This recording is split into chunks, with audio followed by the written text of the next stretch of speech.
Hey man, say man, hey man, say man. Welcome back to a brand new podcast. I ain't did a podcast in about 2 years, but why not, man? Why not? But make sure you follow me on social media. All the links should be down in the comment section below. Today's podcast, we're gonna be talking about Atlanta Hawks. Of course, we switching up the podcast detail. Before we were mainly talking about all NBA, all NFL, but we're gonna focus fully on just Hawks, Falcons, Braves, any Atlanta sports news, and we cover like major news if it happens, for like the All-Star break, things of that nature. But I really would just want to get to the roots, things that I can really focus on. I'm doing like for the whole entire NBA. I can't focus on the whole entire NBA, or if I do give you viewpoints, it's gonna be stuff that no one even cares about, stuff that I'm not gonna have enough knowledge to actually speak to the truth of that matter. I'm gonna be like the talking heads on ESPN and you know what I'm saying, Fox Sports are just gonna be talking out of their ass and don't even know what they're really talking about. So I rather focus on want to focus on stuff that I really and truly know, so I can give you the best knowledge I can, and maybe you guys can, you know what I'm saying, we can have genuine discussions in the comment section on YouTube, Twitter, Instagram, whatever, however y'all want, TikTok, whichever platform y'all would like to follow me on. I don't want to be like those type of guys that just splurting stuff out for a headline.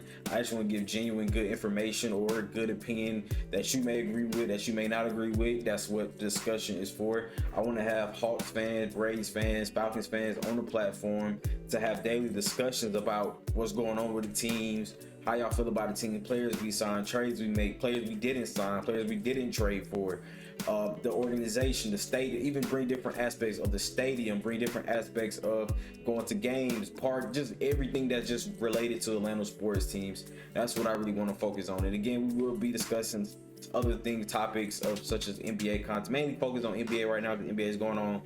I'm not super big on baseball. I just love the Braves. That's about it. So just when baseball season come back around, focus on the Braves, but mainly basketball and football, which will be on this podcast, and we will be uploading these videos because we do have a formal video version of this as well. We're gonna upload on YouTube, on my main YouTube channel, Hey Orlando.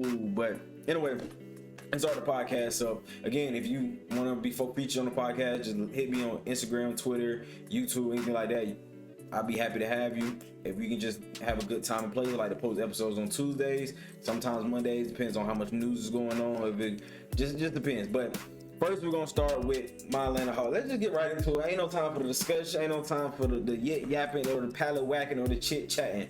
We're gonna talk about Atlanta Hawks and they trade deadline shenanigans. Yes, we on 2-3 game winning streak, won like our last 4 out of 5 games, something like that. But we did this before, and then Jalen Johnson got hurt. We going like an 8-game losing streak. So I mean, this doesn't move me anyway.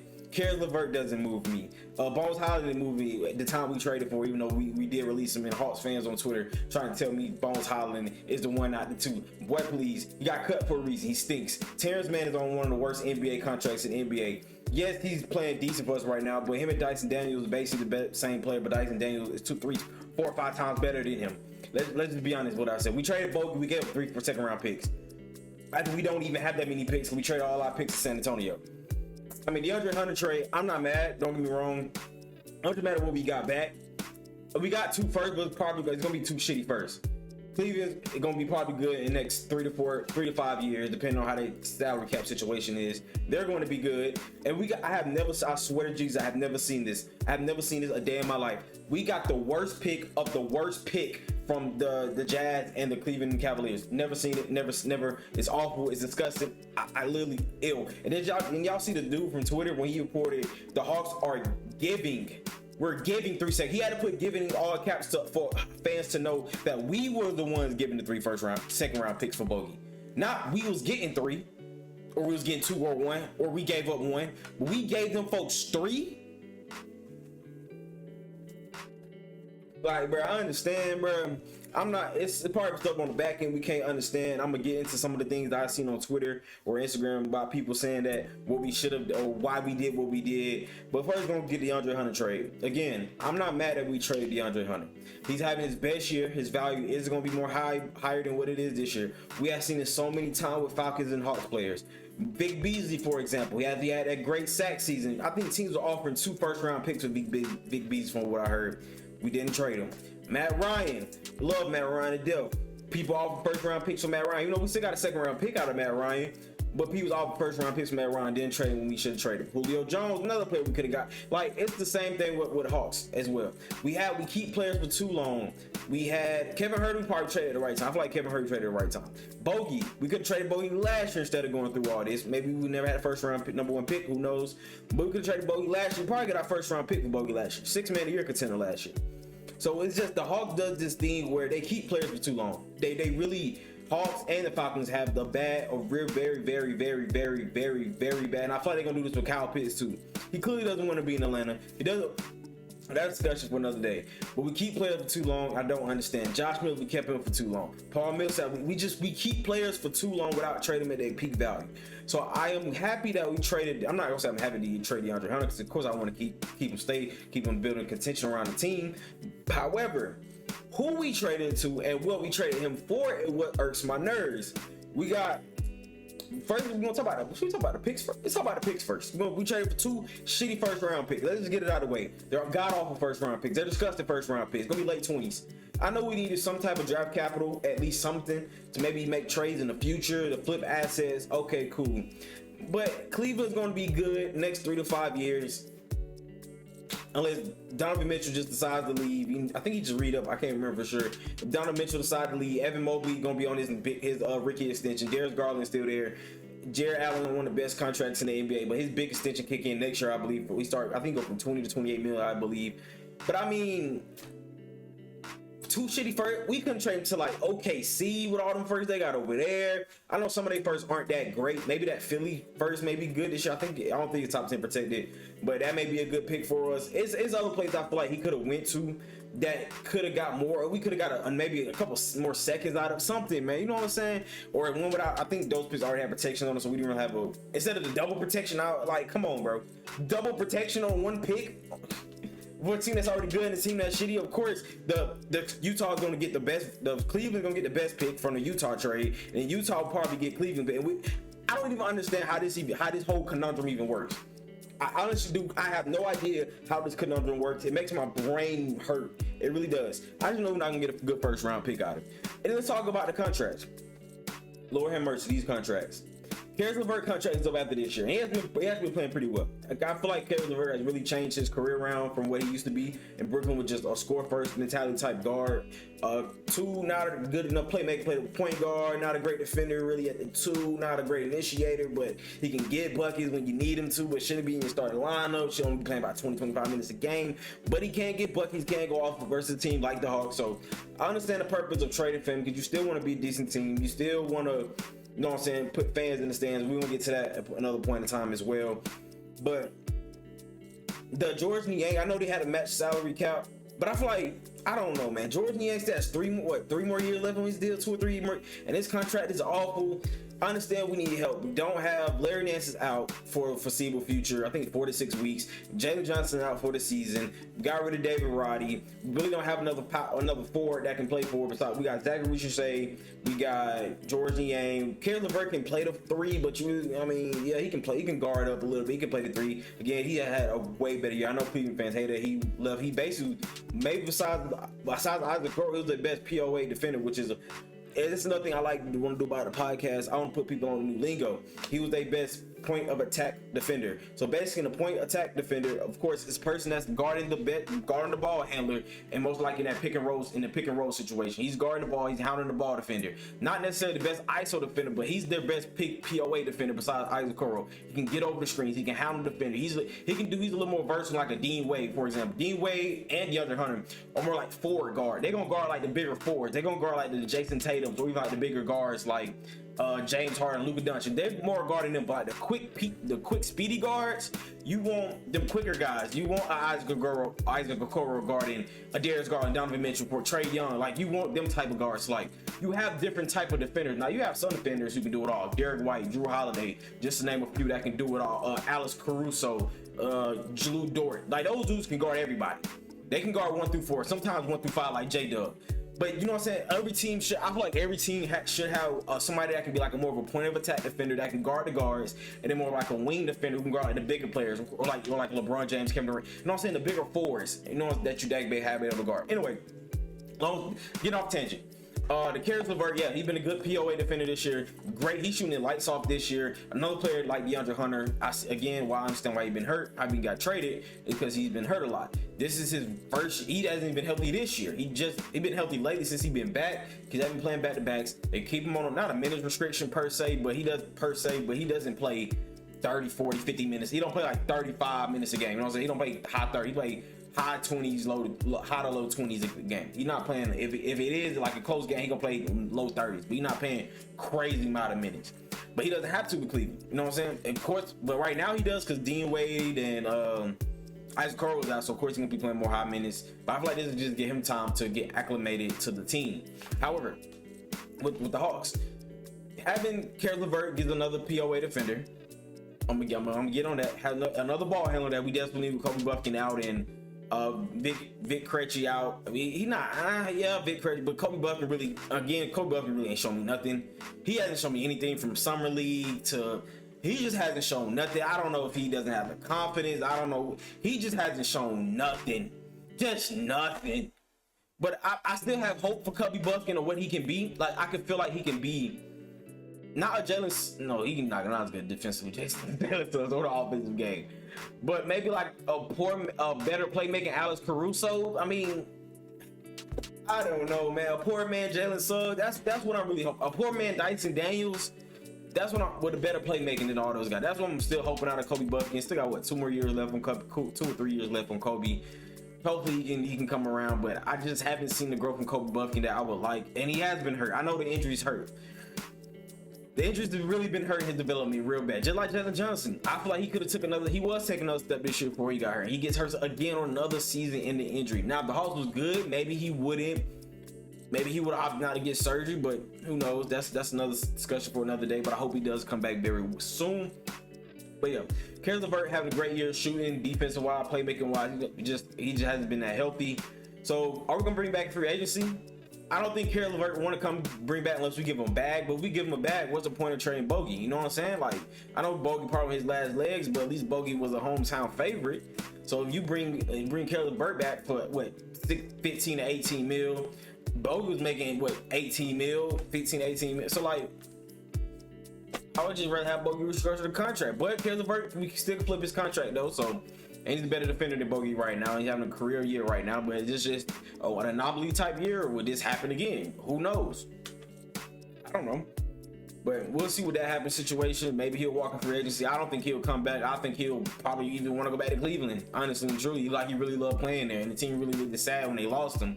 Or he may want to go to a winning team. He could want to go to the Lakers. He could want to go to, I don't know, the Suns, the Warriors. I mean, I don't think they're gonna blow their whole team up. But the Warriors, he could want to go to the Heat. You know what I'm saying? He could want to go to a bunch of different teams that's competing, you know, instead of my Hawks. So Georges Niang, that contract and his, I mean, he gives you spacing and shooting, and he does give you a different aspect of being like a dog. I would say like not like a DOG, a DAWG. Like he'll get in people's chests. He'll go there and talk crap. And I feel like the Hawks haven't really had nobody like that. Like Ivan Johnson. If you know, you know. Flip Murray. If you know, you know. You know what I'm saying? We ain't really had nobody like that in a minute. So I guess that can help. But I mean, give us another rotational piece on the team. But other than that, good shooter. He can help train. He can help develop Zach Caruso. I really don't have a lot to say about Georges Niang. He's a solid player. He is a solid player, don't get me wrong, but in the long-term aspect, I don't see how he help. Maybe, of course, we can always flip him again, but I mean, he can be matching salary for somebody. It's a lot of things we can do with him, but I understand why they did that now. We really don't even have bodies on the court. Just the injury bug has really killed it this year. We don't have bodies. Now, should we trade Clint Capella? Yeah, maybe so. That's another player we done wasted. We done held on to them. We should trade him last year. I know him and Trey Potter. I know they cool and stuff, but his value was best. We should trade him at his best value, which was last year. Even with the injuries and stuff he's been going through, still one of the best rebounders in the NBA. And I thought he could be a good backup center on a great team. I mean, his contract situation makes it worse. And then a lot of teams probably thought we can just sign him for agency next year. He can be free agent next year anyway. He's gonna come back to the Hawks. If it's on a smaller deal, maybe it's like a 2-year deal, 1-year deal, 12 to 15 mil, maybe around the same what Onyeka makes. But I don't see no another team getting on a $20 million deal. Now somebody may give him a $20 million deal, but I don't personally see it. But because what the NBA really thought was the tax was going, not the tax, but the tax. Not I keep saying the tax. The salary cap was gonna shoot up, but it did not. I think they thought it would shoot like 5 or 7%. Don't shoot like 3 or 4%. It didn't shoot up as much as they thought they would. So we'll see. But I know a lot of players are lining up for that 26 free agency, because that's when a lot of good players will be free agents. This free agency class really isn't like star study. You got like Kyrie, LeBron, but it's not really star study like a star study class, like very deep class. There's a lot of rookie extensions and stuff like that, or players that can re-sign their contract a little bit early. But anyway, yeah, Georges Niang, don't really have too much faith in him. Hawks will probably end up flipping him again next year, or he may end up being a good piece for us. I don't know. Just for that trade, it's hard because we don't know what other offers was out there. You in your mind as a fan is assuming that was the best offer out there for DeAndre Hunter. That's what you want to say in your mind and in your heart and in your soul. That was the best trade out there for him. Well, I'm giving him a C- for that trade. Honestly, I'm not mad that they traded Hunter. Get off his contract now, while his end is best. But what we got back in asset wise and another bad contract, I just don't understand it. I just really don't. I just really don't. But we're not gonna talk about the Bogey trade. I'm not gonna talk about the Cody Zeller trade. That was getting on the tax and all that. I know we gave him a couple seconds. I'm not really gonna waste my breath with that. But it's crazy we don't give him a second in Cody Zeller. We gave up first 3 seconds to give up Bogey. Oh my God. But anyway, I digress. So, Bogey, we get Bones Hyland, who we cut. For all y'all fans telling me that Bones Hyland was gonna be the one, like he was the next star point guard coming off our bench. Okay, bro. Have y'all seen Bones Hyland play? It's a reason he got his spot took by Reggie Jackson. It's a reason why. It's a reason why Bones Hyland got his spot took by a woman beater. Who I would never. Y'all know what I'm talking about. KPJ. Who shouldn't be in the NBA. It's a reason why his spot got took by them. By Chris Dunn. It's a reason why his spot got took by Amir Coffey. I mean, I don't play different position, but it's a reason why he's not playing. He's playing. It's a reason why.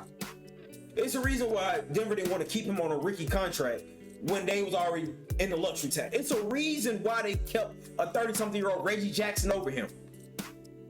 It's a because he's a. How can I put this in good terms? Because I don't think he's just an awful player.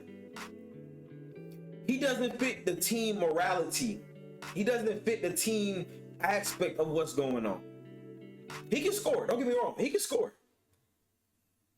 But the defense, the IQ, and other things just aren't all the way there yet. I still have faith in Bones. I feel like Bones could be a good backup point guard for somebody that can be a good 6-man, like a Jordan Clarkson role, or like a shooting guard if he get a little weight on him.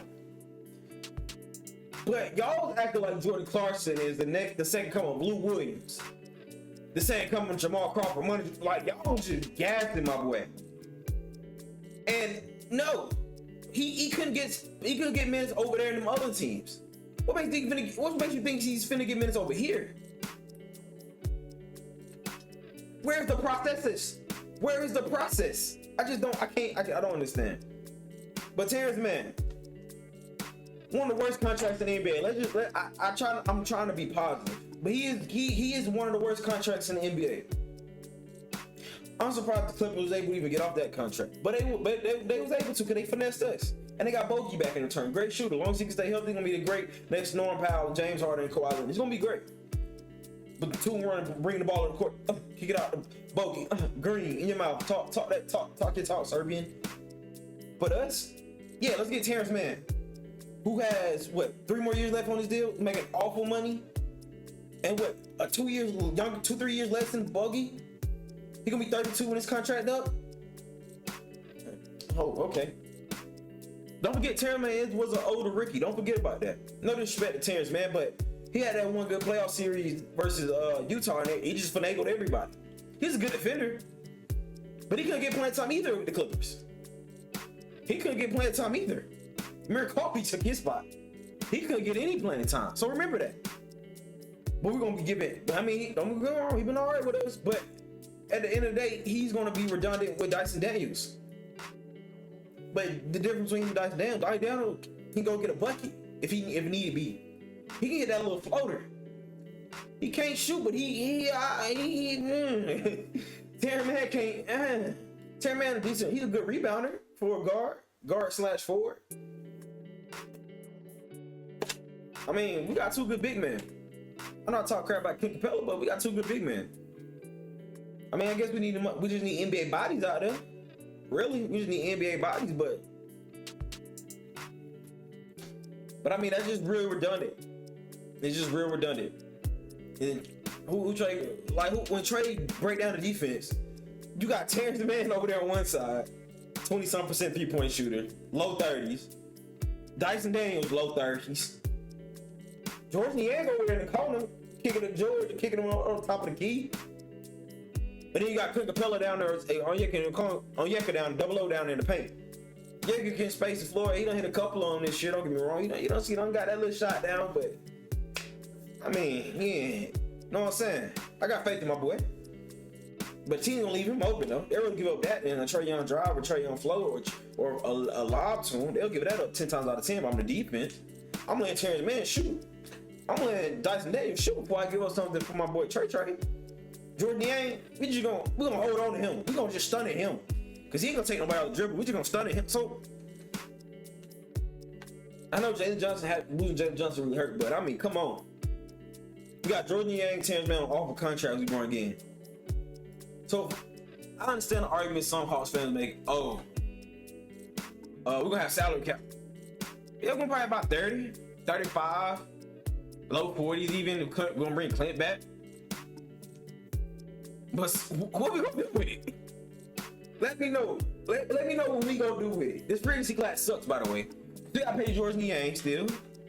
You still paying Terrence Mann. They made more money than Bogey did. They make less than DeAndre Hunter did overall, so we did save some money. But hey, look. I want y'all to tell me when the last time a big free agent came to Atlanta. Let me know. Let me know last time a big free agent came to Atlanta. Joe Johnson? Paul Millsap? Jamal Crawford? When last time a star came to Atlanta in free agency? Joe Johnson turned into one. Paul Millsap turned into one. Jamal Crawford, he him. Lou Williams, him. They from here too. Dwight Howard, he wasn't no start no more. He was solid with us, but he wasn't no start. He said average like 15 and 11, 15 and 12. He was still good. He wasn't no start no more. When last time a star came here?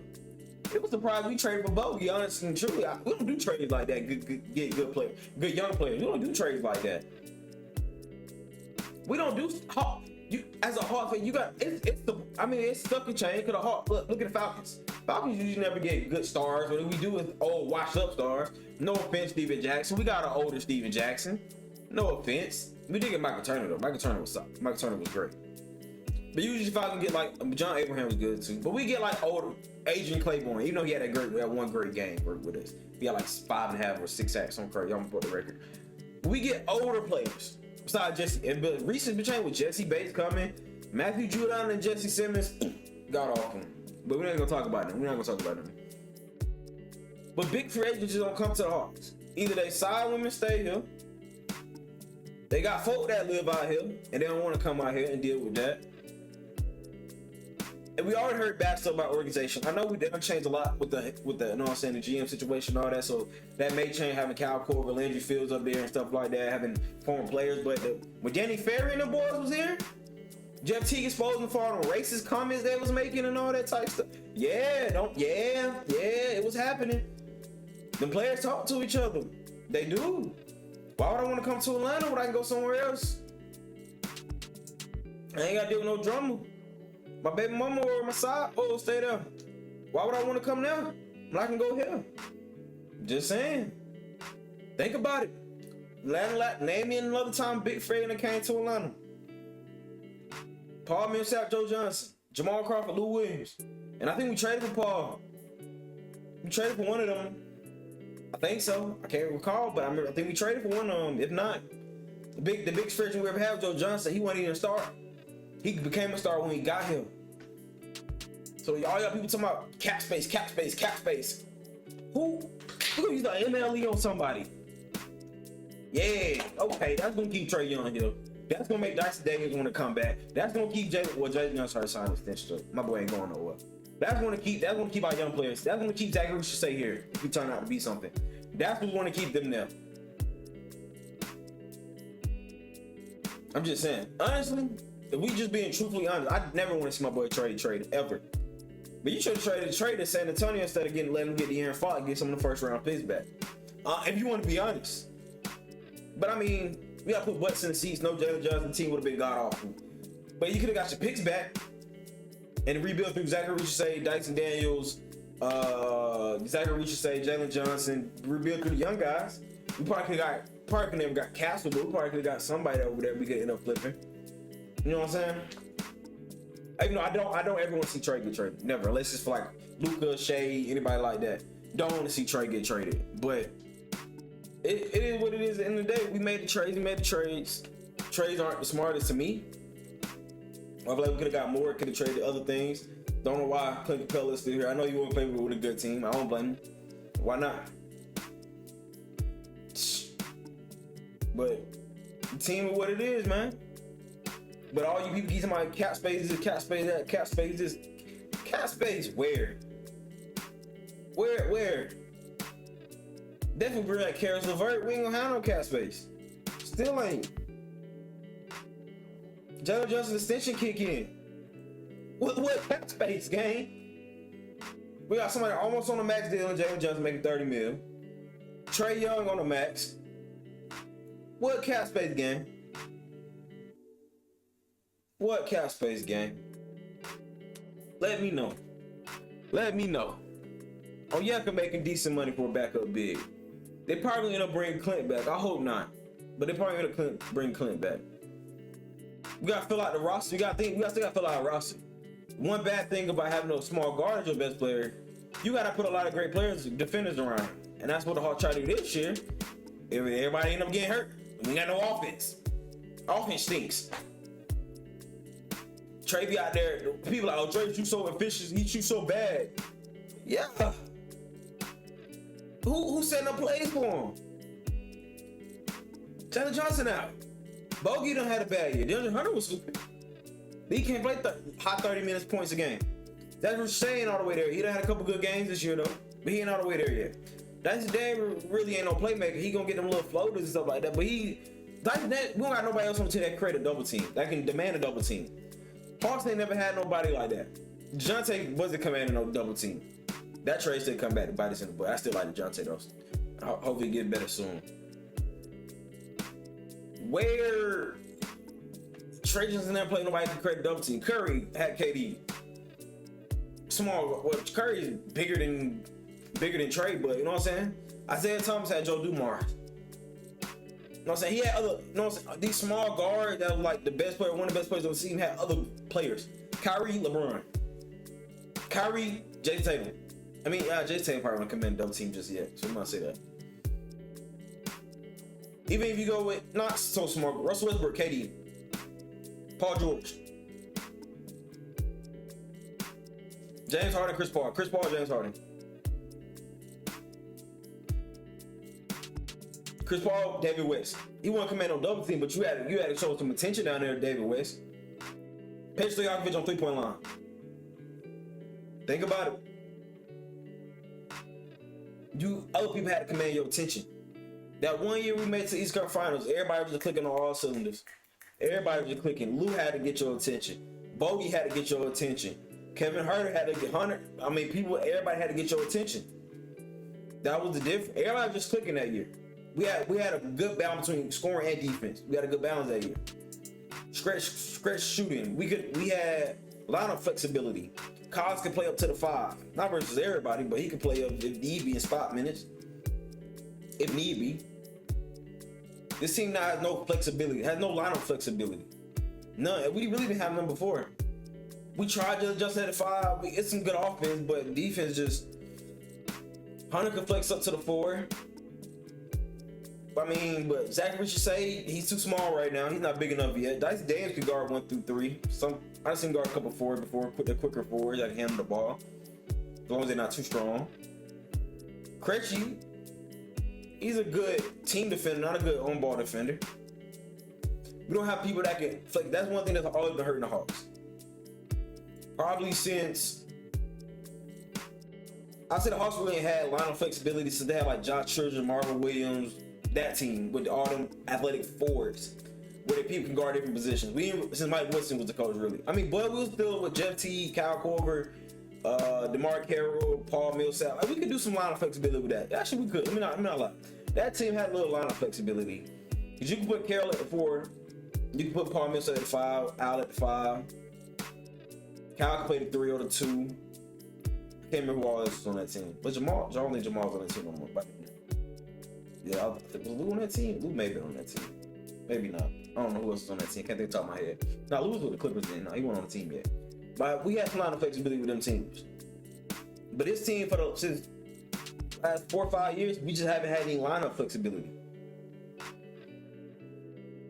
Just not a great lineup. That's a lot of great teams you see. The Warriors, Draymond go up to the 5. You can see line of flexibility. The Lakers, when they won the bubble, they have line of flexibility. AD can go play the 5. LeBron can go play the 4. Even though they didn't really have to. Marcus Hall, JaVale McGee's still there. You didn't have to. You see this with great teams. They have line of Boston. Don't get me started on Boston. OKC, great line of flexibility. You see it. We don't have it. Houston, line of flexibility when Jabari Smith is there. We just don't have it. Jabari can go play the 5 for him. Asur Thomas play the 1 through 5 for him. We just don't have that on our team. And it's sad to see. Dallas didn't really, they didn't let nobody just go play the 5. He didn't watch him go play the 5. No, he didn't depend on what team they was going against. But you need that line of flexibility when you're going against the playoff series. In the regular season, it's not that big of a deal in the regular season. But once the playoffs come around, and this time, if this matchup isn't working, we need to switch it out for something else. And you can't do that matchup flexibility, you're going to lose. You can't make adjustments. You're going to be stuck in the same thing. A team has been watching film from all 82 games that you playing with them same exact lineups against the same exact teams, and it's not going to work. We seen teams lose like this in the playoffs where players couldn't play up, players can't play down, they can't guard up, they can't guard down. We seen what happens. And it's painful sometimes to watch. Good teams just getting drugged through the mud because they don't have the adaptability. That's why I think the NBA is better now. I mean, how they promote the product isn't the best, but it's better now than it used to be because you have way more lineup flexibility. You can take a team in today's NBA versus a team in the 90s, even the early 2000s, even the mid 2010s, and they will probably run them off the floor. Just because of the lineup flexibility that a lot of teams have. Not every single team. No, I'm not saying every single team. A lot of teams have people 6'6", 6'7", 6'4", 6'5" players that up that can guard every position, or these can be not how would you say it? Could be eligible, can be competent enough to guard or stay in front of their man, or at least put a big body there. Where back then you had that one or two primary defenders and everybody, you had 1 or 2 shooters. Like, the league is more talented, and of course I'm always saying about that. The league is 10 times more talented even it was 20 years ago. Just watch the game from the early 2000s versus today. You can see the difference. The play style is different, the way people run, and they say, oh, ain't no real play. If you understand basketball, I'm not the greatest basketball artist. I don't know all the terminology and everything, but if you just watch the game, much faster it is, the pace it is, people moving off ball, people just not. I mean, of course, you got that one player just, you know what I'm saying, spot up and you doing heliocentric type offense. Heliocentric offense is basically just one player, for example, Luka Doncic, James Harden just attacking, basically. If you remember them James Harden Houston Rockets where he would just go, just ISO 15 seconds, that's heliocentric basketball. Or when he would do a P&R, basically the playmaking, scoring, he doing everything basically on offense. That's heliocentric basketball to a nutshell. To a nutshell. It's not the exact definition, but to a nutshell. And it's a lot more action. Definitely like teams that doesn't have like a great primary score per se, like the Kevin Durant's players like that doesn't have that type. You see a lot more ball movement. You see a lot more DHO. You see a lot of down screens, ball screens, Iverson cuts. You see a lot of double screen drag. You see a lot more because players are more talented, so you have more wide range of things that you can do. Versus back in the day, you may have 1, 2, maybe 3 scorers on a good team, maybe 3 that you can officially go to consistently. Like the Portland Trailblazers team, for example, they had Clyde Drexler, Terry Porter, they had Jerome Kersey, they had what's the power? Buck Williams. They had, was Buck Williams on that team? The older Buck. I think Buck Williams on that team. Older Buck Williams. They had players that could score. You know what I'm saying? They had the Terry Cunnings, the Sidney Moncrief. That team had a couple good scorers. Alan Lister. They had a couple good scorers on that team. But that was few far between. You may have had one star, 1 or 2 star, and everybody else was basically just role players who couldn't shoot, who stood in mid range. But in this day and age, your role players can go for 30. It's simple. They can say, it's because no, it's not just because of the defense. Defense is hard playing. It's hard.